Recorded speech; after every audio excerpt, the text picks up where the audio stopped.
Hello বন্ধুরা, কেমন আছেন? আশা করি সবাই ভালো আছেন। আপনাদেরকে একটা লজিক দেখাবো যে একটা ভিডিও, এই ভিডিওটি আমি ডাউনলোড করব, কিন্তু ডাউনলোডের পরে যে ফালাটা সেই জিনিসটা আপনাদের দেখাবো যে কিসের কারণে আমি ডাউনলোডটা করেছি।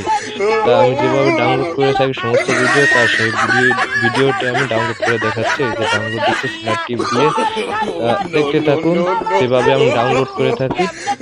এই জন্য অলরেডি কিন্তু আমার ডাউনলোড দেওয়া হয়ে গেছে।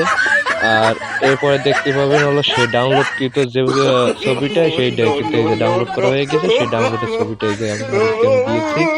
কিন্তু এরপরে যে দৃশ্যটা দেখাবো, এটা কিন্তু হাসতে হাসতে, আসলে আমিও কিন্তু অনেকবার হেসেছি, কিন্তু মনে করছি যে আমি আল্লাহ কেন হাসবো, আপনাদেরকে নিয়ে একটু হাসি। এই কারণে আমি এই ভিডিওটা করেছি, যার কারণে একটু প্রমাণস্বরূপ আপনাদেরকে স্ক্রিন শেয়ার দিচ্ছি, এমন কি দিচ্ছি আপনাদেরকে, ডাউনলোড করা যে ছবিটা সেটাও আপনাদেরকে দিচ্ছি। কিন্তু এরপরে যে জিনিসটা দেখতে পারবেন, এটা কিন্তু আমিও কিন্তু দেখার জন্য প্রস্তুত ছিলাম না। যে ভিডিওটা, এই ভিডিওটা আমি ডাউনলোড দেবো, এই জায়গাটা হচ্ছে লজিক। আমি সমস্ত ভিডিও কিন্তু ডাউনলোড করছি, কিন্তু ডাউনলোড হয়, কিন্তু এই জায়গাটায় নাহলে 8 থেকে 10 বার আমি ডাউনলোড করছি, কিন্তু ডাউনলোড হয় না, শুধু নেটওয়ার্ক প্রবলেম। তা দেখতে থাকুন প্রবলেম কোন জায়গায়।